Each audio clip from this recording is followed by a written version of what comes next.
আইসিটির একটা বেশ কঠিন টপিক নিয়ে কি টেনশনে আছো? একদম চিন্তা নেই।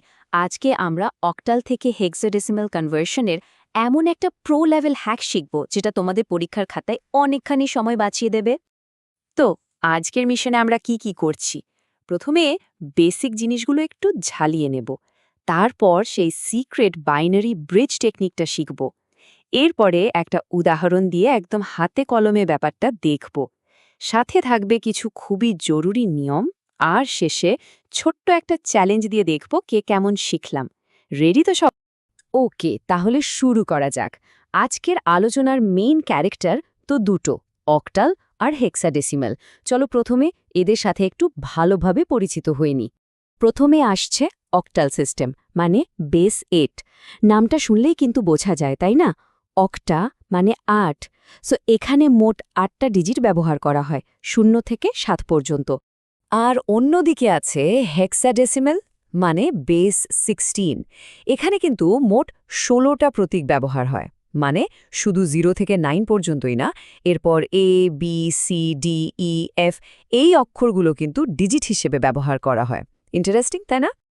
এই স্লাইডে পার্থক্যটা একদম পরিষ্কার, তাই না?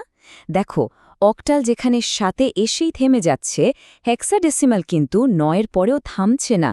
সে বরং এ থেকে এফ পর্যন্ত লেটারগুলো ব্যবহার করে তার কাউন্টিং চালিয়ে যাচ্ছে। আচ্ছা, বেসিক তো জানা হলো।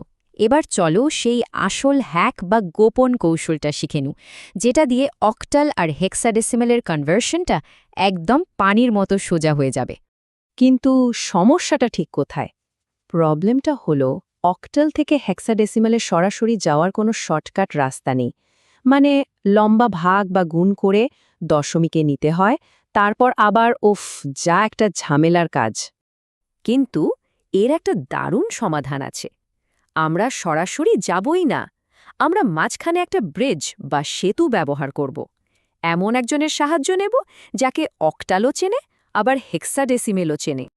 আর সেই ব্রিজ বা মধ্যস্থতাকারী আর কেউ নয়, সে হলো আমাদের সবার পরিচিত বাইনারি সিস্টেম। স্ট্র্যাটেজিটা তাহলে কি? খুবই সিম্পল। আমরা প্রথমে অক্টাল থেকে বাইনারিতে যাব, আর তারপর সেই বাইনারি থেকে হেক্সাডেসিমেলে। ব্যাস, এটাই হচ্ছে আমাদের গোল্ডেন রুল। এটা মাথায় একদম গেঁথে নিতে হবে। প্রত্যেকটা অক্টাল ডিজিট মানে হলো ঠিক 3 বিটের একটা বাইনারি গ্রুপ, আর প্রত্যেকটা হেক্সাডেসিমাল ডিজিট মানে হলো 4 বিটের একটা বাইনারি গ্রুপ। আমাদের পুরো হ্যাকটা কিন্তু এই ধারণার উপরেই দাঁড়িয়ে আছে। থিওরি তো অনেক হলো, তাই না?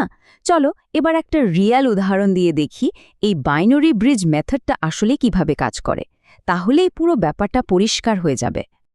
তো আমাদের সমস্যাটা হলো 75.48, এই অক্টাল সংখ্যাটাকে হেক্সাডেসিমালে নিতে হবে।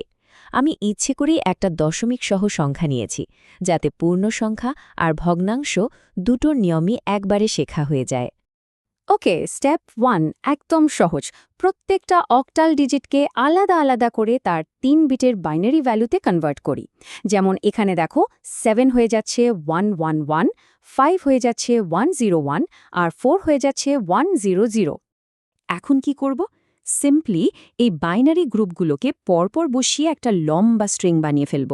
তবে একটা জিনিস খেয়াল রাখতে হবে, রেডিক্স পয়েন্ট বা দশমিকটা কিন্তু যেখানে ছিল ঠিক সেখানেই বসবে। এইবার হচ্ছে আসল খেলা। এই যে লম্বা বাইনারি স্ট্রিংটা আমরা পেলাম, এটাকে এখন আবার নতুন করে গ্রুপ করতে হবে। তবে এবার কিন্তু 3 বিটের গ্রুপে না, এবার হবে 4 বিটের গ্রুপে। কেন? কারণ আমরা এখন হেক্সাডেসিমালের জগতে ঢুকছি, আর হেক্সাডেসিমাল তো 4 বিটের ভাষায় কথা বলে। এখানে খুব খুব জরুরি একটা জিনিস খেয়াল করো। দেখো, 4 বিটের গ্রুপ বানাতে গিয়ে আমাদের বিট কম পড়ছিল, তাই না? তাই আমরা পূর্ণ সংখ্যার আগে আর ভগ্নাংশের পরে দরকার মতো 0 বা 0 বসিয়ে নিয়েছি। এই কাজটাকে বলে প্যাডিং। এই স্টেপটা যদি ভুল হয়, তাহলে কিন্তু পুরো অঙ্কটাই ভুল হয়ে যাবে। So be careful. ব্যাস, আমরা প্রায় শেষ পর্যায়ে। এখন জাস্ট প্রত্যেকটা 4 বিটের গ্রুপকে তাদের হেক্সাডেসিমাল ভ্যালুতে কনভার্ট করে বসিয়ে দেব। যেমন দেখো, 0011 মানে 3, 1101 মানে হচ্ছে ডি, আর 100 মানে 8। And there you have it, আমাদের অক্টাল সংখ্যা 75.48 সফলভাবে বাইনারি ব্রিজটা পার হয়ে হেক্সাডেসিমাল 30D.816-এ পৌঁছে গেছে। দেখলে তো, কোনো লম্বা ভাগগুণের ঝামেলা ছাড়াই কত সহজে হয়ে গেল। এই মেথডটা যাতে কখনো ভুল না হয় আর পরীক্ষাতেও ফুল মার্কস পাওয়া যায়, তার জন্য মাত্র 3টা কি রুলস বা মূল নিয়ম মনে রাখতে হবে। রুল নাম্বার 1, অক্টাল মানে 3 বিট আর হেক্সাডেসিমাল মানে 4 বিট। এটা একদম মুখস্থ। রুল নাম্বার 2, নতুন করে গ্রুপ করার সময় সব সময় দশমিক থেকে শুরু করতে হবে। পূর্ণ সংখ্যার জন্য ডান থেকে বামে আর ভগ্নাংশের জন্য বাম থেকে ডানে। আর ফাইনালি রুল নাম্বার 3, গ্রুপের শেষে যদি বিট কম পড়ে তাহলে চিন্তা না করে শূন্য বসিয়ে 4 বিটের গ্রুপটা কমপ্লিট করতে হবে। তো নিয়মগুলো তো জানা হলো, এবার তাহলে একটা ছোট্ট চ্যালেঞ্জ হয়ে যাক, কি বলো? দেখি আমরা নতুন এই কৌশলটা কে কতটা বুঝতে পারলাম। ওকে, তোমাদের জন্য প্রশ্ন, অক্টাল সংখ্যা 22 এর হেক্সাডেসিমাল ভ্যালু কত হবে? অপশনগুলো স্ক্রিনে দেখতে পাচ্ছ। ভাবার জন্য সময় মাত্র 5 সেকেন্ড। টাইম স্টার্টস নাও।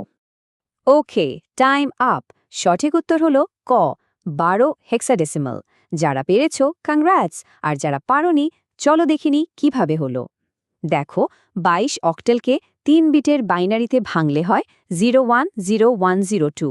এবার এটাকে 4 বিটের গ্রুপে সাজালে কি হয়? 0001 0012। আর 001 মানে 1, 0010 মানে 2, সো অ্যান্সার ইজ 12 হেক্সাডেসিমাল। তাহলে আজকের এই আলোচনা থেকে আমরা কি বুঝলাম? দেখো, এটা শুধু পরীক্ষার খাতায় নম্বর পাওয়ার একটা ট্রিক না। এটা আসলে আমাদের দেখায় যে কম্পিউটারের ভেতরে এসব ভিন্ন ভিন্ন সংখ্যা পদ্ধতি কিভাবে একে অপরের সাথে কথা বলে, আর তাদের সবার কমন ভাষাটা হলো বাইনারি। ভবিষ্যতে যখন তোমরা কালার কোড, যেমন ধরো #FF0000 বা নেটওয়ার্কিংয়ের আইপি অ্যাড্রেস নিয়ে কাজ করবে, তখন দেখবে এই বাইনারি ব্রিজের কনসেপ্টটা কতখানি কাজে লাগছে। তাহলে শেষ প্রশ্নটা হলো, এই শর্টকাটটা কিভাবে আমাদের সংখ্যা পদ্ধতির ভেতরের মূল কাঠামোটা বুঝতে সাহায্য করে?